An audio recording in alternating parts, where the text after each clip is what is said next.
as our numbers continue to rise. So what we are doing is the mildly symptomatic cases, the ones with low clinical acuity, are now going to the step-down facilities once they have been assessed and been put in that category by the clinical staff at the hospitals, quickly into a step-down facility where they can recover in a non-clinical setting, and then of course we wait for the clinical discharge via negative results. So in terms of our facilities we're using thus far, we have at the Brooklyn Sandy Grande facility 20 individuals. At the Balandra facility we now have 31 persons. We have 40 persons at the Tacarigua facility. And we are transferring, as we speak, 60 persons to the Debe Penal UE site, which will give us upwards, in terms of capacity, close to 150 spaces that we can utilize right away for that sort of process. So by way of our quarantine, regular quarantine sites now, we have 183 persons still being quarantined at alternative facilities. These are the Chancellor Hotel, there are 24 persons. At the Cascadia Hotel, 19. There's no one at the Napa this time. Paria Suites, we have 92 persons. If you recall from the US contingent, the Regent Star, we were able to discharge 30-odd persons over yesterday into today, so we now have 20 persons at that facility. Home of Football, we have 28, giving us a total of 183. By way of the general epidemic, as I've discussed before, there are 4 WHO categories. So a country can either have no cases, we have sporadic spread where you have a few cases popping up here and there, can be imported, can be local. Then beyond that we go to cluster phase, which we were a couple weeks ago. We started being in a cluster phase. Yesterday, as the International Health Regulation focal point for Trinidad and Tobago, I made the recommendation to the Pan American Health Organization, who thereafter will make the recommendation to WHO to list Trinidad and Tobago as having community spread. So WHO, once they get that information, they will list it on their website. And when you go to their website, you'll see Trinidad and Tobago now listed as community. Community being different from what we had categorized as local. Community meaning that there are a large number of cases, which are, however, there's a large number of people. Thank you. To continue the conversation regarding the epidemiology of the weeks, is surveillance testing. This is expected, and it is actually the purpose for which the community surveillance testing is being conducted, in order to identify and in order to provide a channel for persons to be able to come into the health system, get a test done, and identify whether they have COVID-19 or not.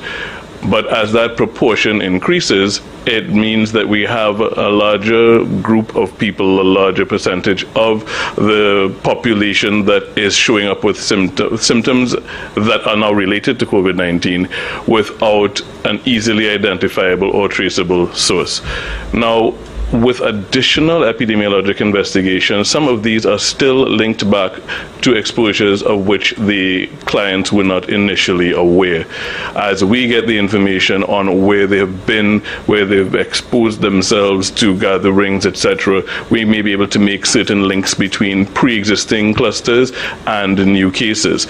But the general trend towards additional identification of unlinked persons is the justification for changing that categorization to community level spread. It means that cases are turning up in the community, likely as a result of exposure to persons who they did not know were ill, which then begs the question of where these persons may be circulating and why these persons may be circulating. One of the key messages that we need to emphasize is that persons with mild illness who feel that my illness is mild and therefore I can go about my business need to rethink that position and understand that any mild respiratory symptom, any mild symptom of viral illness at this point should indicate you change your behavior and do one of two things: isolate yourself at home or go to a facility to be tested. If you have less mild symptoms, you start to feel fatigue, you start to feel tightness of the chest, shortness of breath, anything along those lines, then the preference is turn up at a health facility, be tested, and have the rest of the follow-up guided by your test. What we would like to emphasize is the importance of persons with mild illness not attempting to return to work or to continue working in spite of that illness, because this is a recurring feature of some of the cases that we have seen popping up in recent times. While somebody was mildly ill, they were at work for a few days, and then the test turns up that they were COVID positive. Now, epidemics, as we've seen in the pandemic flu of 1918, in this pandemic in other countries, epidemics have different cycles or phases that they go through. The initial phase, where there are very few cases turning up at a given point in time and over an extended period of time, that's called a lag phase. Trinidad has gone through its lag phase, and now it is entering an accelerated phase of transmission, which is called the log phase, and that basically indicates that there's the propensity for rapid numbers of cases to turn up in the population over a short space of time. This is what we're trying to guard against. This is what we're trying to get people to understand there's a risk for, and therefore we're trying to get persons to work with us to prevent the speed of transmission of this virus. The virus is doing what it's expected to do. The virus is doing what it knows to do best, transmit itself from one person to another. The population now needs to do what's expected of it and prevent that by implementing and following the guidelines that we have been harping on, repeating, hammering home from the outset, and now even more so. The need to avoid gathering places, workplaces, etc. when you're ill, the need for hygiene, both personal and sanitization of surfaces, the need to wear masks to prevent the expulsion of droplets. Those things become even more important even as we expand capacity to do testing and as we expand capacity to do clinical management. So with that, the last thing I'll tie up with is just to emphasize that at this point there's no one specific geographic location where the cases are turning up more frequently. As the days go by, we're seeing that across the population centers, east to west, north to south, we are seeing more cases and identifying wider and wider webs of contacts, meaning that there's no place that can be considered exempt and no place where persons should feel they're at a lower risk and therefore can take less precaution. We're advocating that everyone take enhanced precautions, and by enhanced we mean do what you're told to do in the first place. Avoid gatherings, stay home when ill, wash hands, wear masks. That's the enhancement, following the instructions, so that we can help slow the natural progression of this pandemic in the coming weeks. So I'm going to turn it back over to the Prime Minister at this point. Thank you very much, Dr. Hines. Thank you very much for that clarification. So, ladies and gentlemen, this is where we're at. We have now been reported as having community spread. Now, it means that we do have a significant movement of the virus within the population. And decisions have to be made now to prevent that from accelerating to a situation where the number of sick persons requiring hospitalization or isolation becomes so great that the health system does not have the capacity to deal with it. Now, it is very easy to move from the numbers that we are at now to much, much larger numbers in a very short space of time if we do not seek to push back on the virus now. If you cast your mind back to when we were in the sporadic cases, there were days and sometimes weeks we would have gone and get the odd one or two here. But considering that one person, I think Dr. Hines in our conversation had spoken about one instance where one person would have interacted with 150, 170 people. Now, could you imagine if you have 100 people in that kind of interaction? If you do the maths, you see how quickly our numbers can move from 100 to a couple thousand to tens of thousands. So we really have to respond to that. I keep mentioning to you that people who had missed their intervention timing, in my conversations with them, and I ask, when do you think you would have missed the interaction that ought to have been made?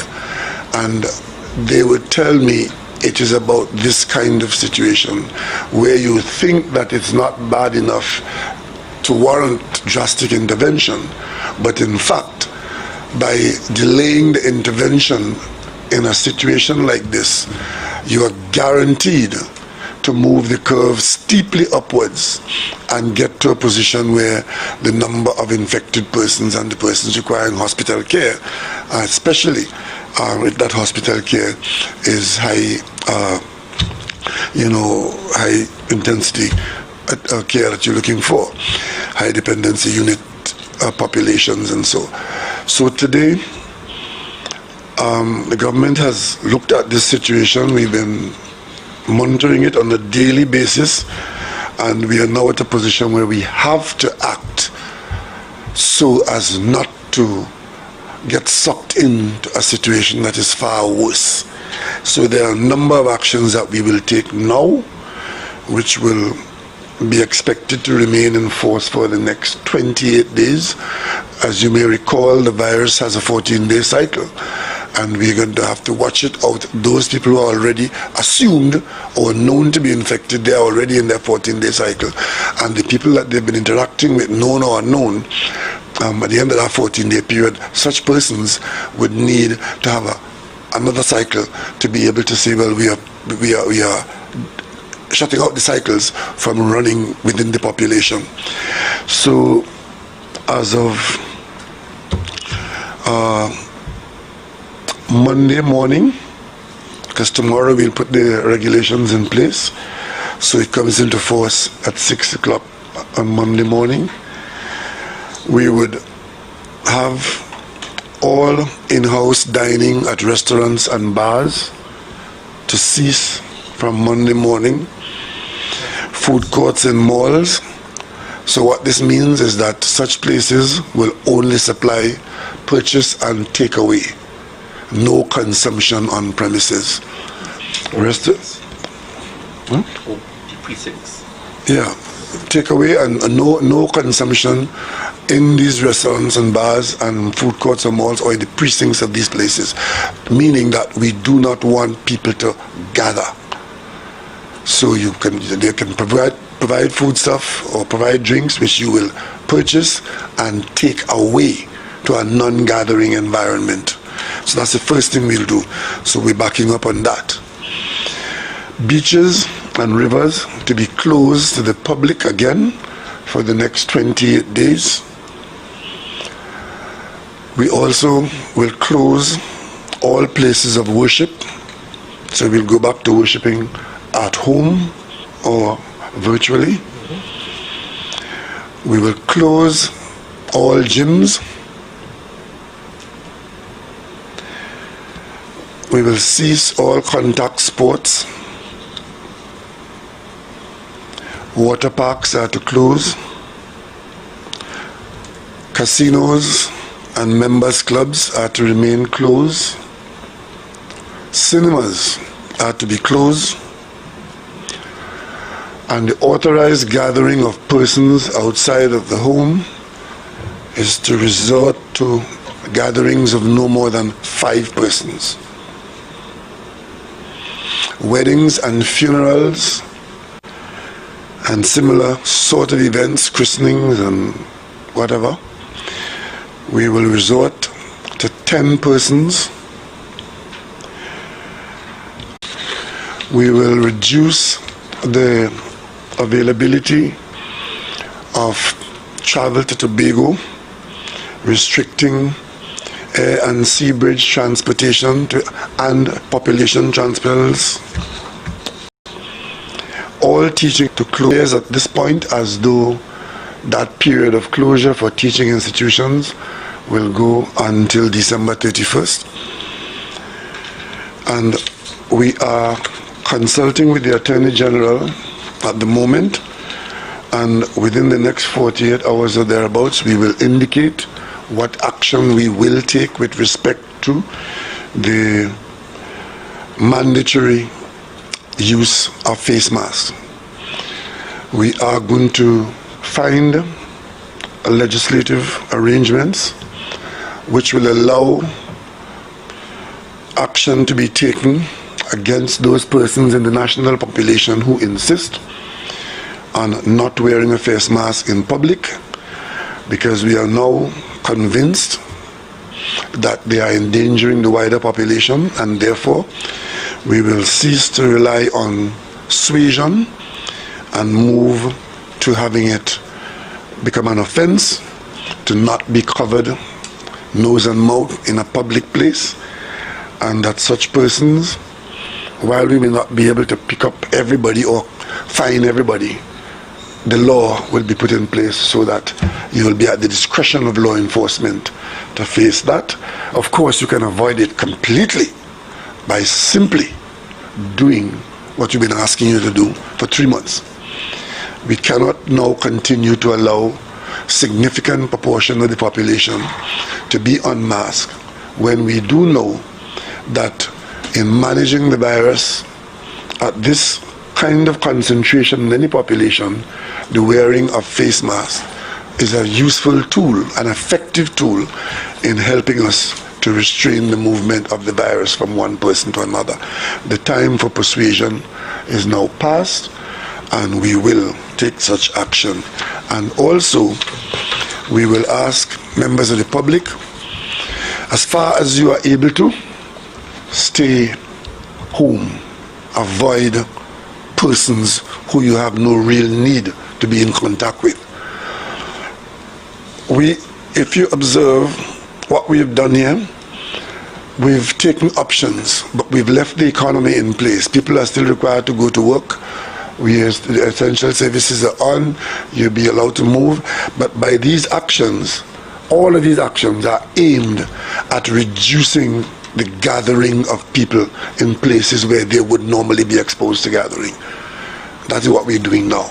We've looked at the whole spectrum, and we've determined that these are the actions of the population that creates congregation beyond the level that we are comfortable with, and we've taken them all out. But we've left the rest of the activities to continue, but under strict observation of the protocols as required by the Health Department. And of course, I'm being reminded that we have a commitment, and we'll keep that commitment. On the 20th, for that one day, SCA students will come out and write that exam and go straight back home. So that the SCA exams will still be on, and those children will come out and they'll be spaced out, and we ask parents to get them to school, do the exam, get them back home as quickly as possible. Our children have to remain away from congregations of any kind, and this is apparently going to go on for quite some time. It appears at this stage, given what we are facing now, it appears as though we are more than likely going to have to shut off that first term of the 2021 school year, because by the time we would have gotten over this period, we will still be too exposed, and the risk will still be too high to put children out there into the school space. If the circumstances are such that it is obvious that the children should be out because we have no concentration of the virus, we'd be very happy to be in that situation. But looking down the road for the 12-week period, it appears as though we will not be able to put our children out to school for the rest of the year, which means that we'll have to take significant steps to do home training and virtual school activities as much as we're able to. And the new minister who's going to come into office in a few days, hopefully, that would be one of the first assignments of the new Minister of Education, to ensure that we do have that kind of support there for our school-age population. So basically, we are doing what we have done before, and we expect that if we cooperate with this, and because we have come so far, and because we are so exposed now, we are going to have greater enforcement of the regulations that we're going to put in place, because to have the regulations and not enforce them and allow people to turn a blind eye to them, as some people have done in the last week or two. I mean, we did have a national election, and by and large, most people participated in a way that was responsible. But a fair amount of people behaved with total disregard and abandon. And we are saying that that is what we're going to have to identify and pick out and be firmer. And given how the virus has been behaving in other populations worldwide, these decisions we're taking now at this time in our exposure, we expect that we should be able to control the level of infection in a situation where our parallel system would be able to cope with the numbers of persons who we anticipate would be able to require care. Now, the model, the projections that we are making, which cause us to be doing this, are projections that have certain assumptions. And those assumptions are that certain things will be done and certain actions will be taken and there will be certain reactions to that. If those actions are not done, then the projections are that the numbers that we are reporting now are going to be minuscule as compared to, and that could happen within a matter of a fortnight. So we really are taking this decision now at this inflection point because we in Trinidad and Tobago believe that this is what we need to do now to avoid what some other people faced by not doing what we are doing now. So if you have any questions, the team is here and we can take them now. The Minister, you have anything to add before the press comes on? Yeah, I just want to make an appeal to patrons visiting bars. Even though the regulations come into force on Monday, please pretend that they are in force now. In other words, don't crowd bars tonight and Sunday to take a last drink, because that type of behavior tonight and tomorrow could spiral into an exponential amount of cases 2 weeks from now. So please avoid, just pretend the regulations are in fact in force from now. And a last word of advice to parents with students doing SEA: take your children to SEA, and right after SEA, take them home. No congregating in the schoolyard, no congregating, well, restaurants and cinemas are going to be closed. That was my fear. Just take your children home and relax them at home. Okay? Thank you.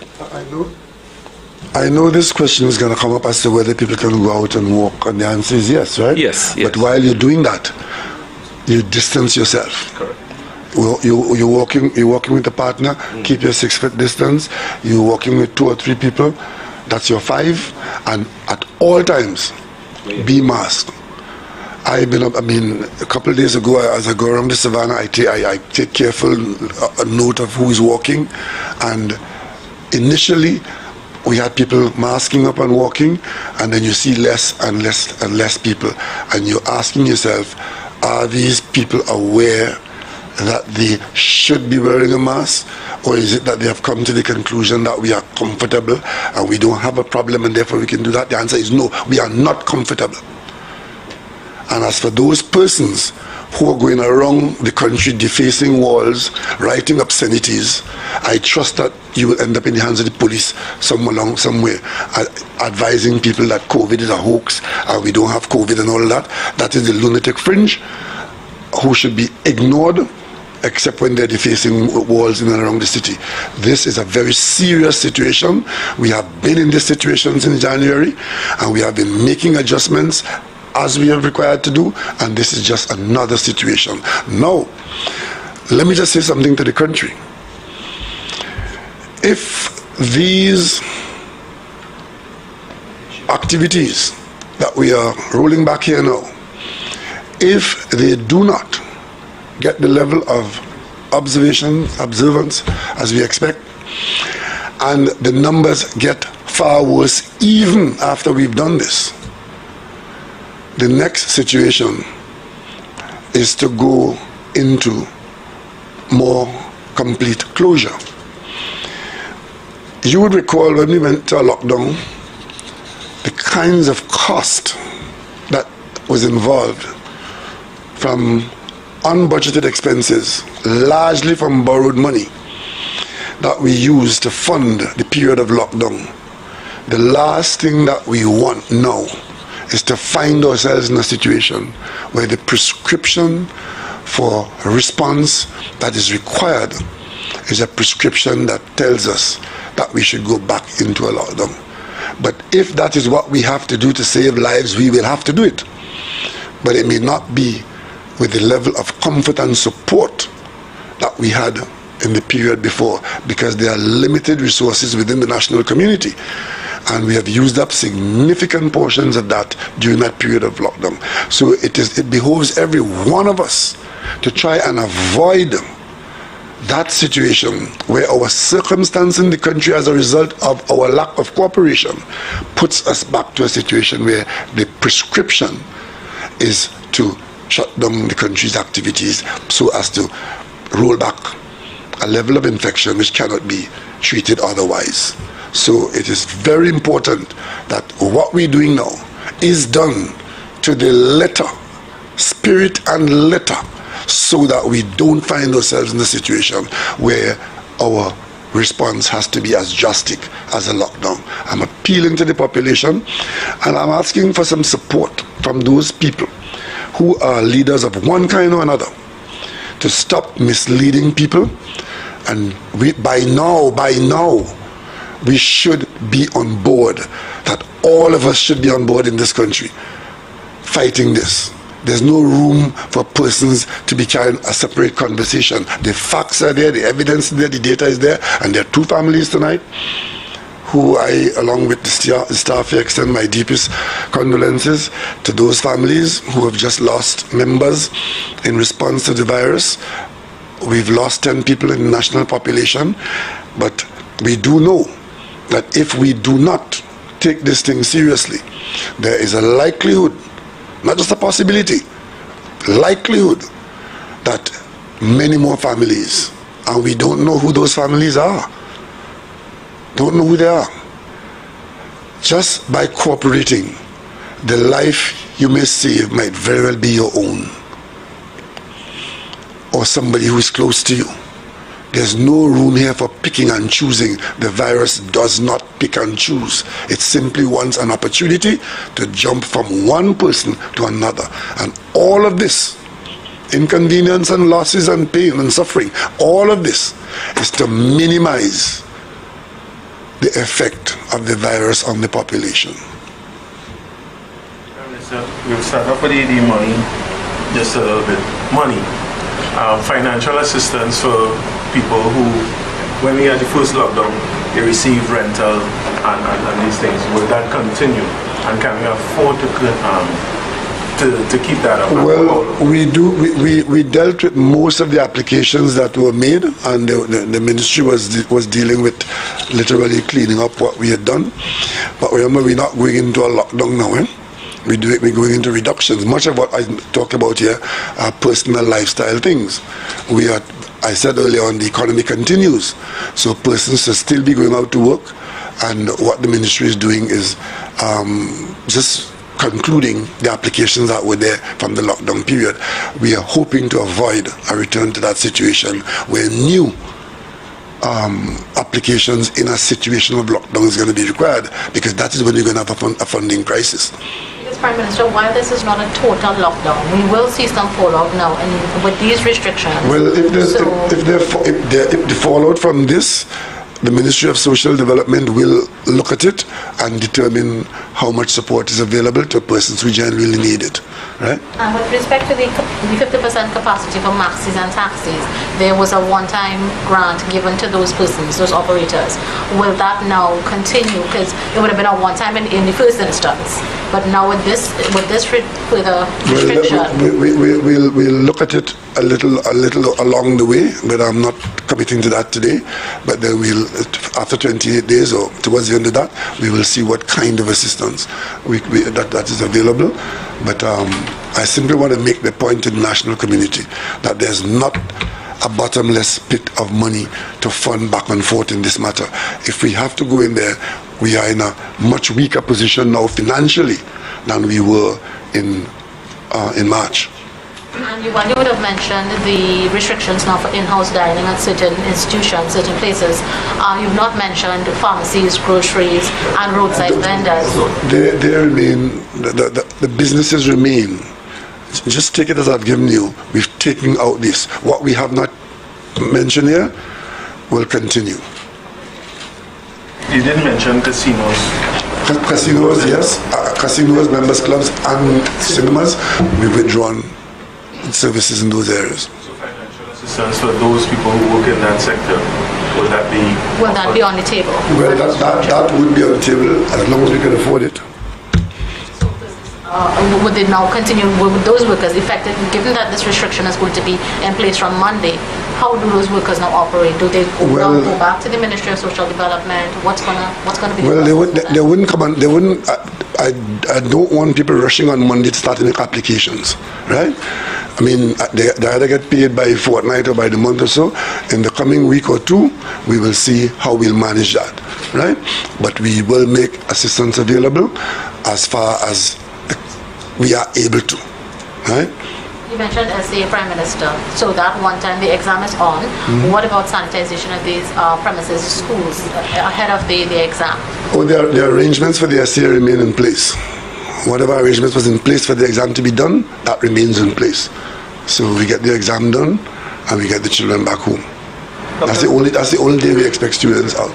Dr. Rowley, some people want some clarity when it comes to the reporting of these new cases. Some of these cases are over a period of time. Some persons are wondering if they were holding back the figures. Okay, so I will take that question, and that's a very good question. So I held a series of meetings with CARPHA, Ministry of Health, Dr. Trotman, Dr. Hines, University of the West Indies. What happened was that with the increased number of testing, CARPHA was in fact turning around their tests in the normal time. So the problem wasn't at the CARPHA end. The problem was that TPHL wasn't able to administer the results. So what I have done from Wednesday, we have taken a lab manager from Insect Vector, put him into TPHL to map the process.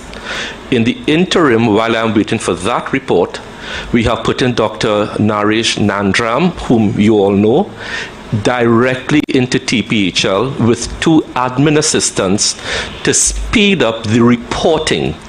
So the problem wasn't the testing, the problem was the reporting of the cases. So from Wednesday, I took those actions, and then we should have a significant impact on that, I am told, by around Tuesday, Wednesday of next week, and hopefully we will have eliminated the backlog by next week, Friday. In the interim, what I have also done in those meetings was significantly enhanced the testing facilities. NCRHA will have their PCR machine up by next week, which will significantly again help with both testing and reporting. What we have also done, I have asked for a new algorithm or a new triage method of how we test, where those results, where those swabs go. So it's going to be based on acuity. Those who need to have results immediately, those who could wait a day or two, those who need results now. So for example, you have somebody in an accident and emergency waiting for an operation. We will now use the Gene Expert machines, which are low volume but much faster, as opposed to the regular PCR, which is high volume but slower.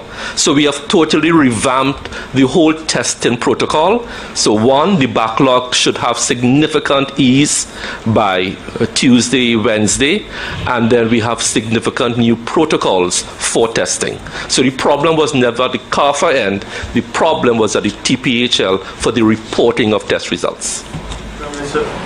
If you allow me to go back a little bit to the money, private schools and private preschools, some of the people in charge of these things have not received the grants that they would have applied for, and now some of them are even more anxious. The grants, when the minister is in place will report to who applied and who didn't apply, because we gave a running commentary on that before, right? There were tens of thousands of people who had applied, and the vast majority of those persons were serviced. There were some still there to be serviced, a smaller number, and that was an ongoing process. So I can't update you on that now. I will leave that for when there's a minister in place, or the minister who is there now, who maybe Monday or Tuesday we can get an update on that. The Minister of Social Development can give us we'll ask for an update on that on Monday, so that you can. But because it's an ongoing thing, there will always be persons who have not yet been served, because it depends on when they came on. The persons who have applied a long time ago, there may be reasons why they have not, because some element of investigative work had to go on. And one of the things that the minister told me a while ago, which I was very disappointed in but not surprised by, was that in managing that system, there were almost 4,000 people who had acted improperly in seeking and obtaining grants. So the fact that somebody is saying I haven't got a grant does not mean that the system is not working. There might be a reason why that particular person hasn't got a grant. But what we've been trying to do is to service all those who, who applied and genuinely qualify and should be serviced. And I was told when I last checked with the minister that the intention was to discharge all the applications that have been made. So, but now that we have come back to this situation, there's going to be some element of continuation there. So the situation with daycares, I didn't hear, they remain open. Daycare closed. They remain closed. You didn't mention barbershops and... No. They remain open. The barbershops and hairdressers, they remain open. But of course, insisting that because there's a personal contact, they must be masked. And all the sanitary arrangements are to be in place. And so far, we can say so far so good. That's one of the areas that we have seen great compliance. Correct.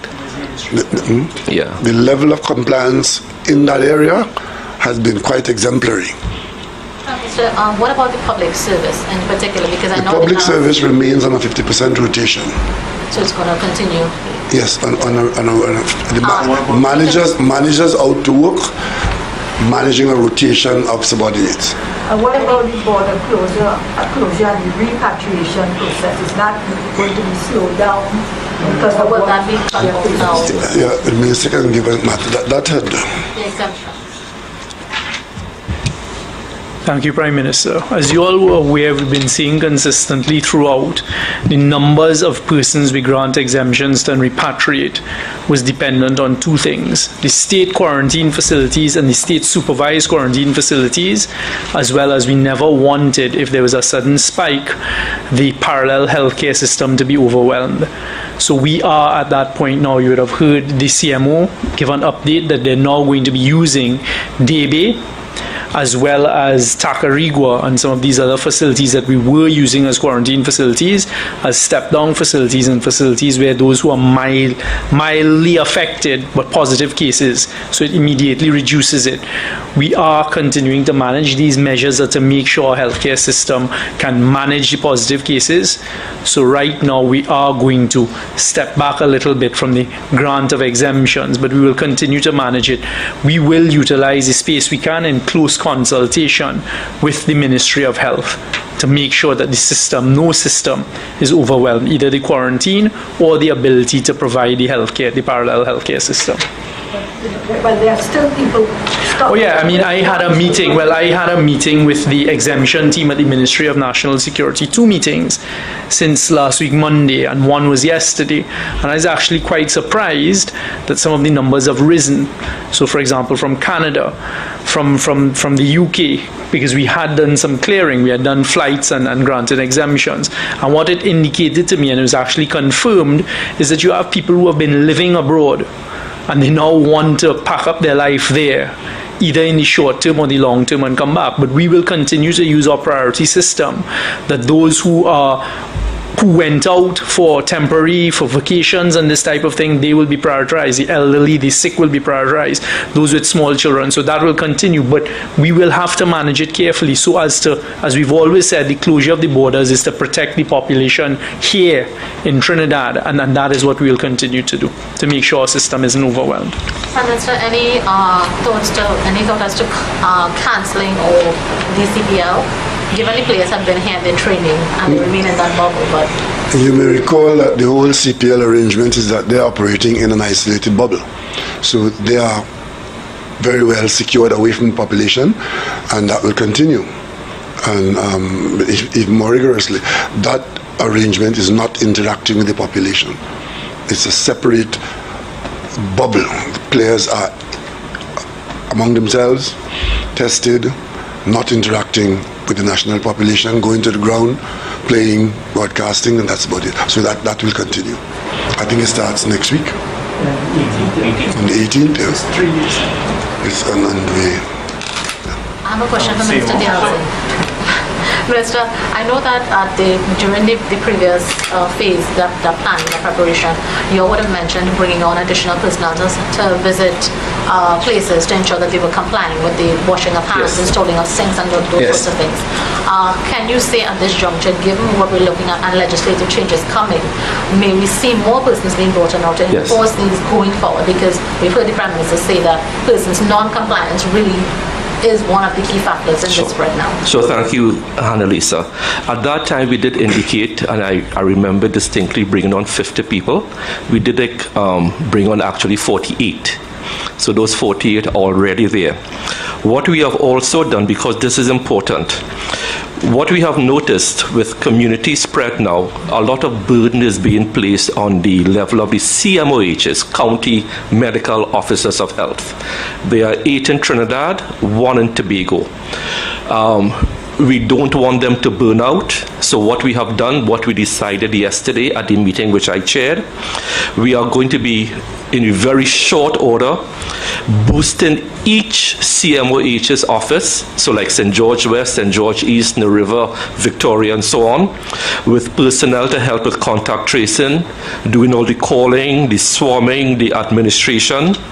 We have already brought on, I gave the instructions already, and have already brought on 25 extra doctors, 50 extra nurses. So we are significantly boosting our capacity at the County Medical Officers of Health. It's a whole biosystem. So we can't have one part working well and another part undermanned and under-resourced. So we have looked at the whole matrix, TPHL, county medical officers, wherever we have noticed bottlenecks and under-resourcing, we have given the instructions to beef them up. And there's a meeting on Monday afternoon at 2 o'clock, which I will be there with all these, well, somebody will be there, all the chief medical officers, to ask them specifically what each one needs. So whilst there are wide categories, each one may need 10 of this, 5 of this, so we are going to flesh out all that on Monday. This was always in contemplation. We are simply rolling out now our backup plans. I'd like to know from the CMO if you all have traced any of the community cases to any of the political gatherings that took place in the electionary period.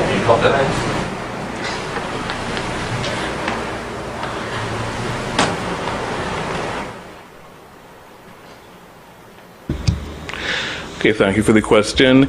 It is not possible to trace that number of people in the size of the gatherings that you would have seen on social media, on television, etc., and say with any certainty that any of the cases would have attended those gatherings. When we do ask persons where they had been, what they had been doing, where they had gathered, etc., we get various sorts of answers. I do not recall seeing political gatherings in any of them, but persons are known to withhold information. I will leave that there. And the wearing of masks in your questioning of people, For me? have you all been able to determine that some of the people who say that they wore the mask consistently got it, or some of those who didn't got it? Have you all been able to determine the efficacy of the mask wearing in your examination of? That's another excellent question. I like that one quite a lot. The actual feedback that we got from many of the close contact situations, when we did ask about mask wearing, we did find that there was lax compliance with mask wearing in situations where indoor transmission was noted. So this is actually a good point to bring across. The compliance with masks helps to reduce that risk, and we are seeing where lack of compliance does seem to be associated with transmission events. You said that political rallies were not the answer that you saw on the questionnaires. Could you identify some of the areas that people would have said that they visited? What people do when you ask them where they went is they tell you they were nowhere. They were at home. They may have gone by a family member. There is a fair amount of reticence when you ask about gatherings and activities. There are subsequent answers, which is why I say the contact tracing is an iterative process. When you continue to have conversations, people quote unquote recall having gone to various places, whether it was a religious gathering place, whether it was a bar, whether it was a house party. All of these things come out afterwards. As I said, no one mentioned that they were in any of the particular gatherings, but that doesn't mean they weren't there. Can you say which place was the number one place that people... Home.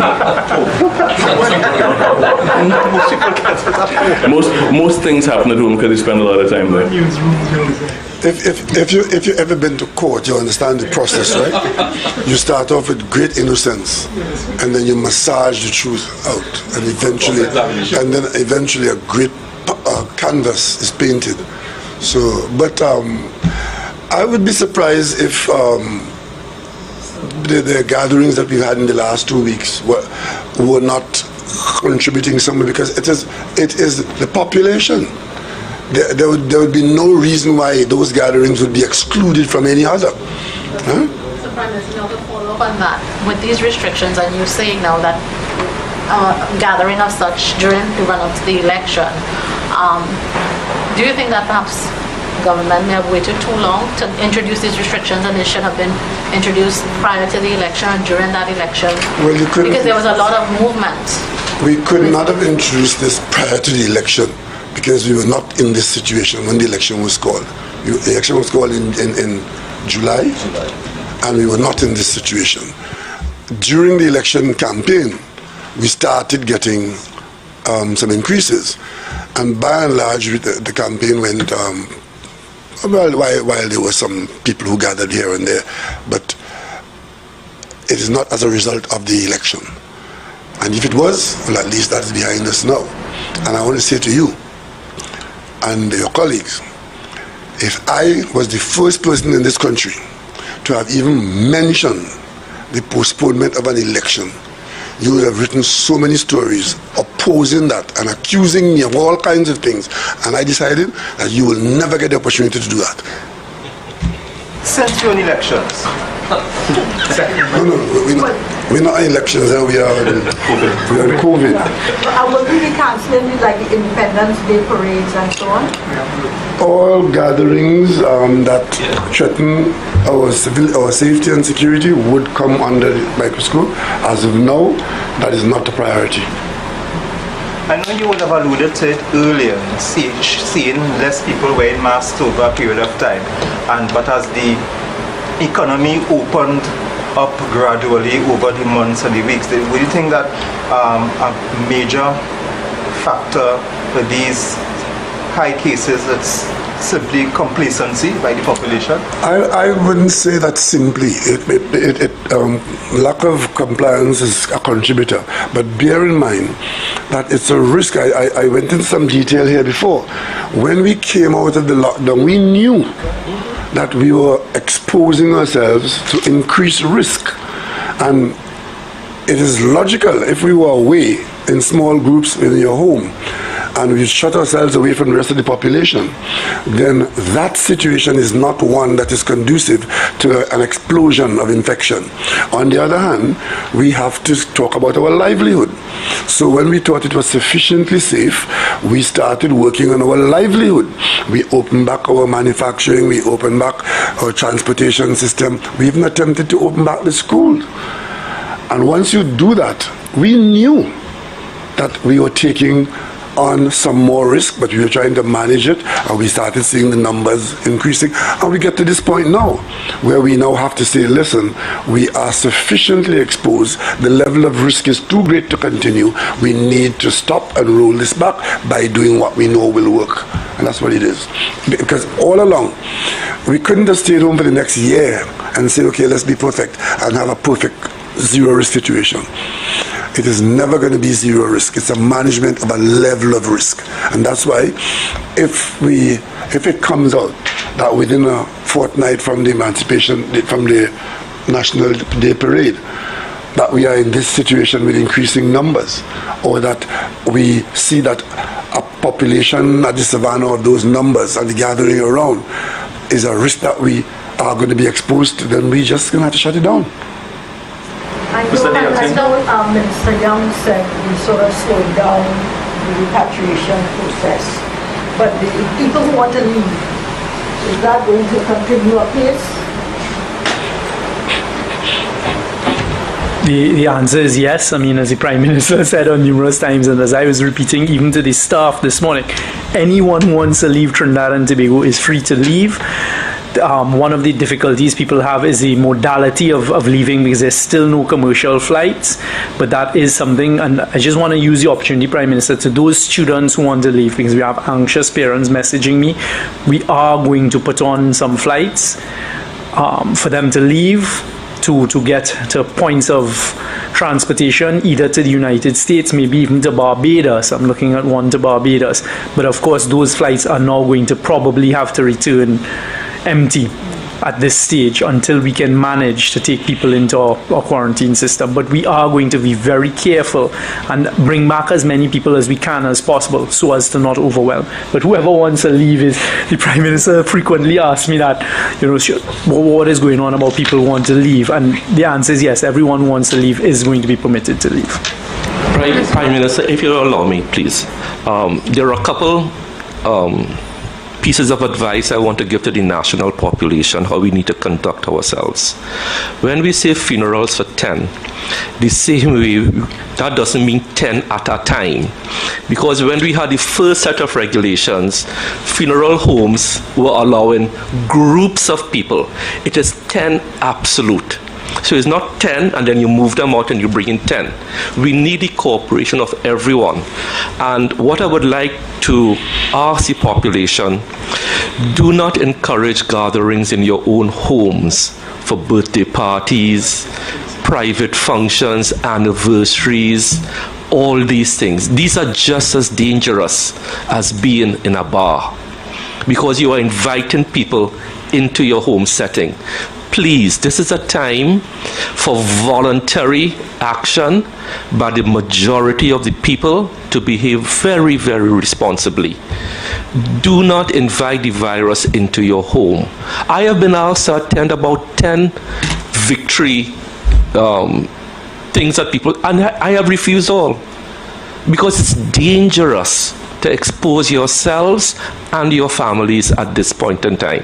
So just a word of caution. Thank you. So going back to the CPL issue, my sports department just sent me some questions.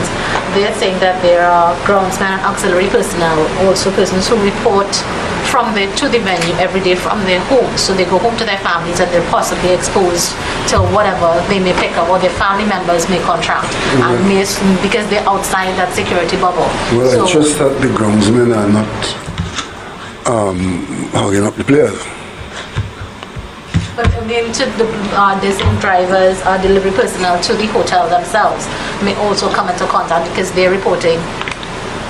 They're not inside that bubble. That is precisely why we had, the protocol was that those persons who came in had to be negative before they got here. CMO could also CMO, address specific yeah, we can talk about it. I mean, when you look at the fact that So- people are living there, they're going home. Yeah, so part of the protocol means that there's no interaction with the population of Trinidad and Tobago. So there's a complete closure as a biosafety bubble between the players. The players are in. If they have ground staff, for instance, preparing a particular area, they go in, they wear whatever necessary PPE, there's sanitization done, they come out. There's no interaction with the two at the same time. If they have staff, for instance, drivers that are local that have to be continuously interacting, they go into one side or the other of the safety bubble, and that is the way we have created that sort of profile. So the risk that you'll have is persons coming from one side and going to the other side on a daily basis and going back and forth, and that is what we have stopped. So there's no back and forth between two sides of the fence. All right? And still while you're up there as well, regarding the two deaths that would have been recorded Yeah. yesterday, Sure. without diverging, I know patient Correct. confidentiality is something that we need to preserve. Can you say how long those persons might have been hospitalized and whether they had been in the high dependency unit, the ICU, when they had come in at what point? You know, had Sure. they spent 6 days in hospital before passing? It's not many days. I think it would be less than about 3 or 4 days in both instances, if you count both instances. Not many days at all. Okay? What about interviews of players at CPL? Has that been discussed? So the body for discussing all of that is there's a local organizing committee chaired by Ministry of Sport, I believe. So they have had that conversation that actually came up at one of the meetings, and they will make arrangements for those individuals in terms of interactions with the media, etc. Right? So that has been done through the LOC. Either Mr. Yansing or the CMO, do we have sufficient testing kits?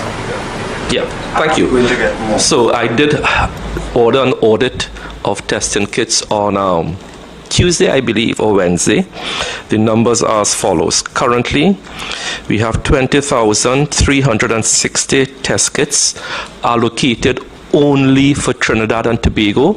On top of that, you have to add what CARFA has for the region. So Trinidad will also be accessing some of the regional kits from CARFA. So that is what we have. In terms of swabs, we currently have 29,000 swabs in the country. And for both swabs and kits, we have more coming in on a rolling basis, on a weekly basis. So we are well stocked with kits and swabs and everything. Are you aware of allegations that there are people who have tested positive for COVID-19 but remain quarantined at their homes? So the CMO could address that as he has addressed it before. So as you know, There's a chapter. Sure, yeah. So as you know, there's a regulation that mandates that every COVID test comes to my office directly. The only private lab that we have doing PCR testing is one particular lab. All the reports have been coming. They have actually started to send me up-to-date WhatsApp with their positive results as well. So I'm getting those reports on a continuous basis. Then there shouldn't be anyone that is tested positive outside of our system, outside of the office of the CMO, that we are unaware based on that. So we're asking if there's someone that has been testing outside of that with whatever mechanism, reminding you that there's only one private lab so far that has been authorized, and other tests need to be reported to the office of the CMO, otherwise you fall under that regulation and can be enforced through the TTPS. But I have seen the social media posts, and I will have Dr. Hines investigate it. You have my word on that. Let me just say something to him. Look at what is happening. We have a blanket request that if you are sick, if you don't feel well, stay home. That's what we say to the population. I have no doubt that it's possible that a person or persons complying with that request, staying home, could be a COVID patient who stays home because they're not feeling 100%. And until such a person is tested, you don't know that that person has COVID.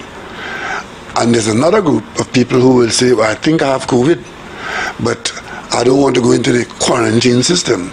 So let me just take it upon yourselves in secret to quarantine at home.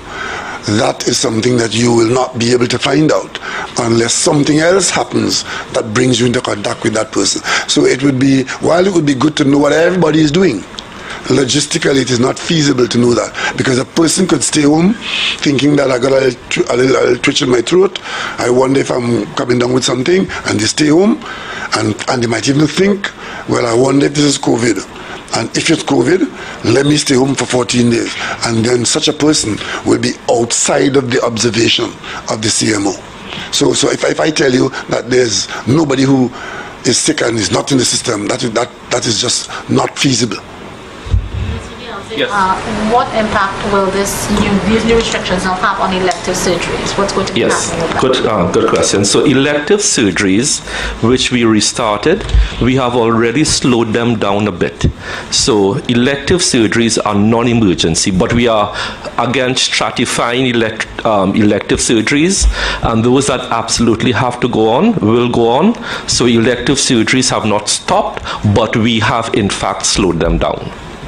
And what we are trying to do now, to give the surgeons and the nurses as much comfort as possible, we are trying to test these people using the GeneXpert machines.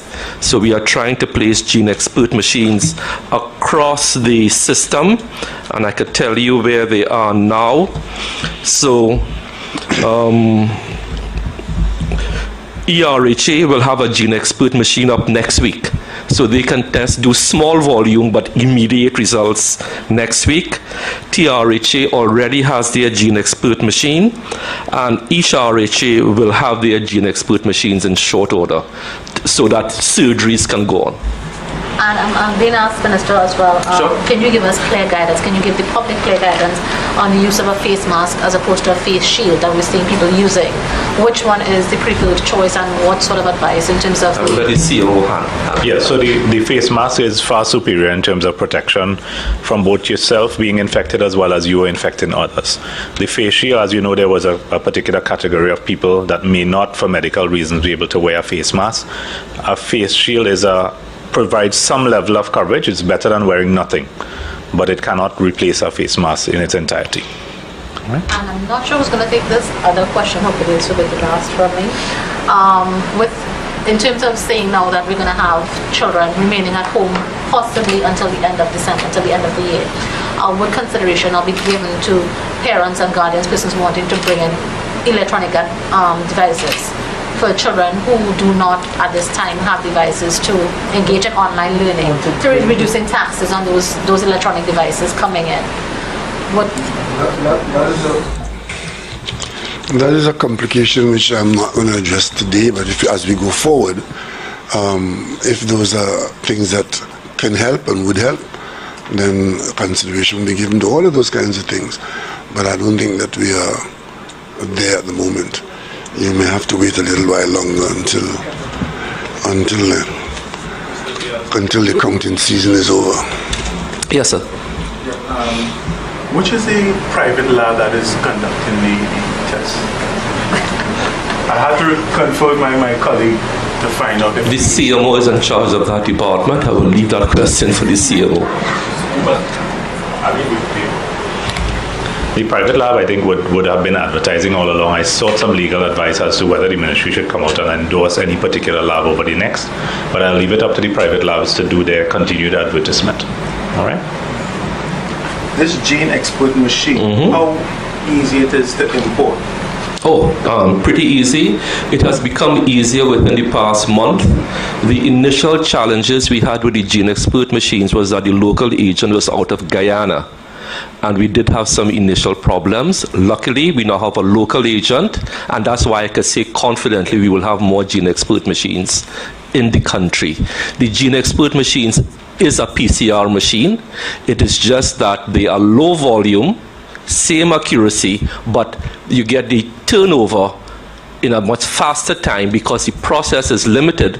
You put the sample into a cassette type thing, it does a lot of the work by itself.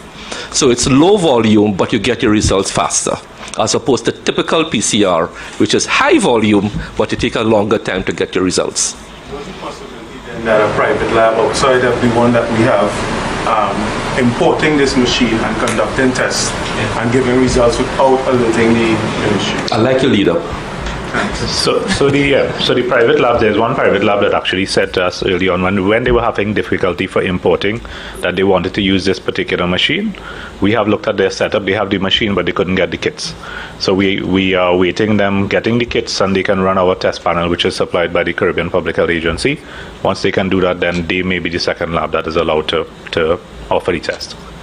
So are we at all monitoring the importation of these machines and test kits to prove or to make sure that no one outside of the sanctioned units... No, anyone can import these kits.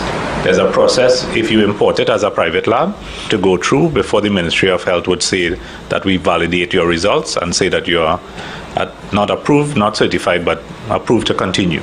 So any lab can import these kits. But let me just address your question directly. The very first set of regulations that came out, the regulations did have that any private lab must report their results to the chief medical officer. If they don't, both the lab and the individual is subject to a fine of $50,000 and or 6 months imprisonment.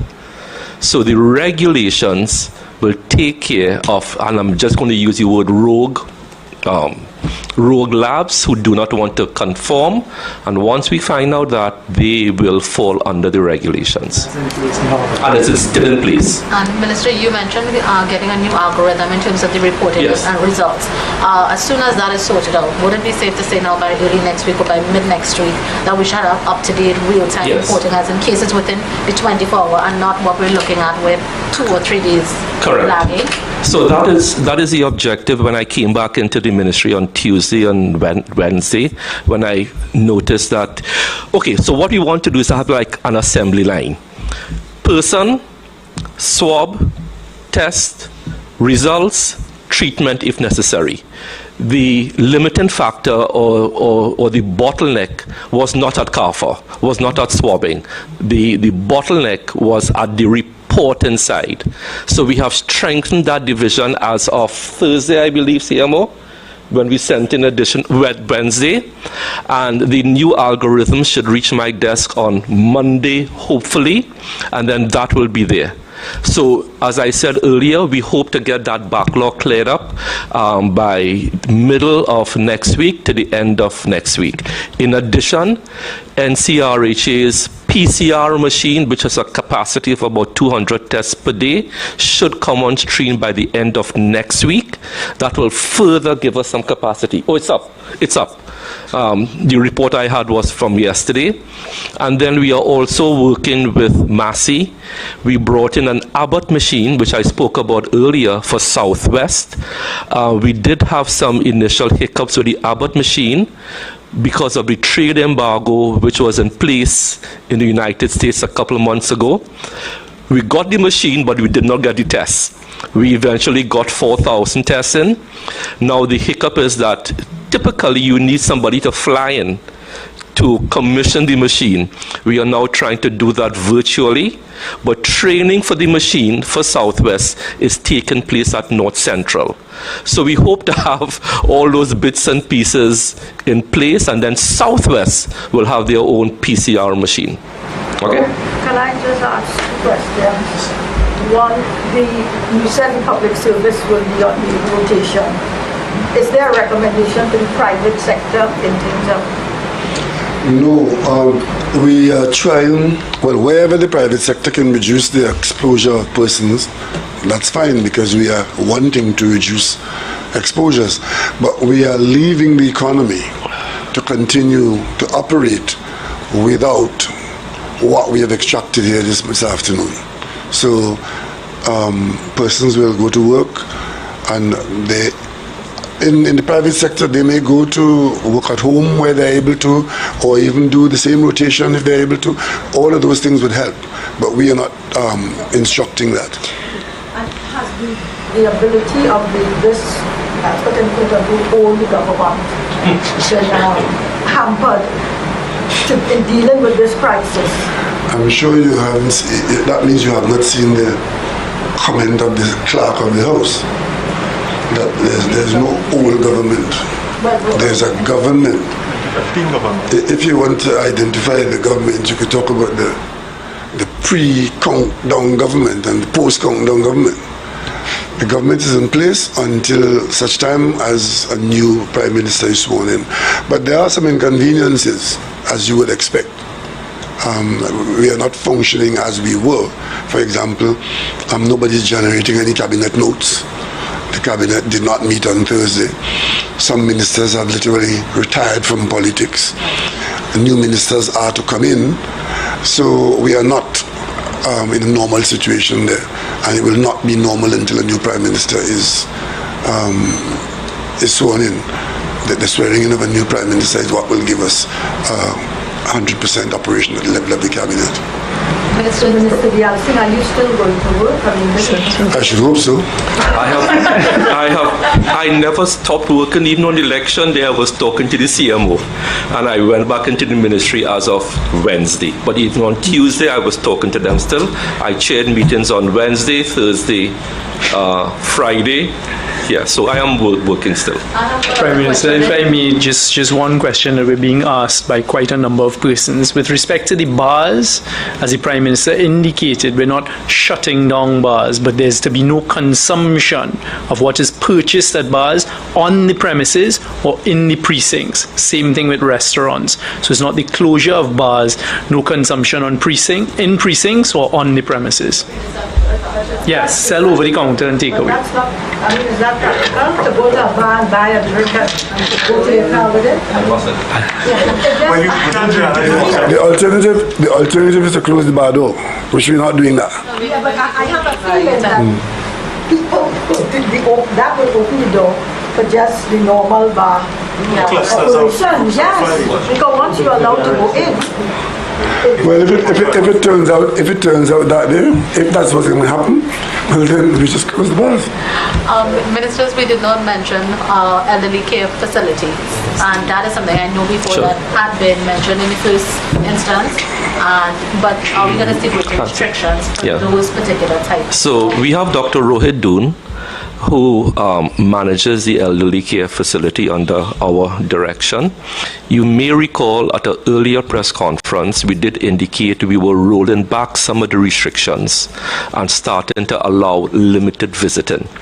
Even before this current spike, when the spike started to happen, because they are so vulnerable, we rolled that back. And I did speak to Ms. Carolyn Ruiz, who is the president of that association. She is fully on board. So what we are going to be doing now is even, well, there is no more tightening we can do. Visits are now prohibited. Because that is a very vulnerable population. And once you get the virus into a home like that, when you look at the experiences abroad, 40 and 50% of the deaths in certain countries occurred in long-stay homes. Luckily, so far, knock wood, we have not had one, but we want to maintain that vigilance.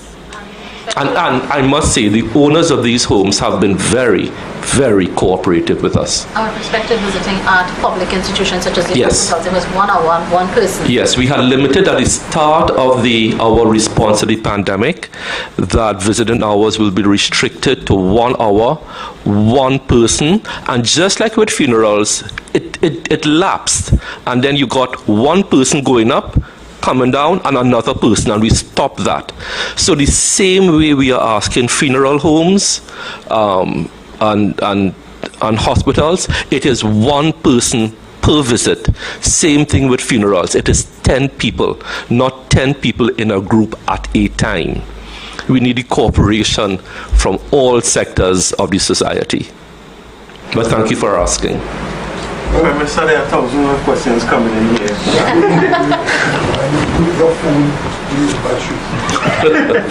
Yeah, is there any other question from here? Oh, yeah, any other question from here? And then we round that up. Election question. No, not election question. You mentioned that you're going back to the PG regarding mandatory mask wearing and these things. What about pandemic leave? Are we still looking at that outside of the public service? There is something that went out, which I think the minister can explain, but that's as far as it goes. The pandemic leave in the public services is to stay home when you get paid for staying home. That's as pandemic as it gets. So what the cabinet decided was there is now COVID-19 pandemic leave that ceased on the 21st of June. So public servants between the date we first put the regulations, I believe it was the 12th of March to the 21st of June. During that period, the public service now has that you were permitted to stay at home and be paid. And that's called COVID-19 pandemic leave. What the Prime Minister has outlined here does not affect the continuation of that. And then we also allowed for public servants who are outside and couldn't get back in awaiting exemptions. They can also be caught by that category. But that is for the public service, and it is merely a recommendation to the private sector. Okay, thank you very much. Thank you very much, and I trust that when we meet again, we hopefully report improved circumstances. If the circumstances are not improved, well then we know that we can't ignore, we have to respond. Thank you very much.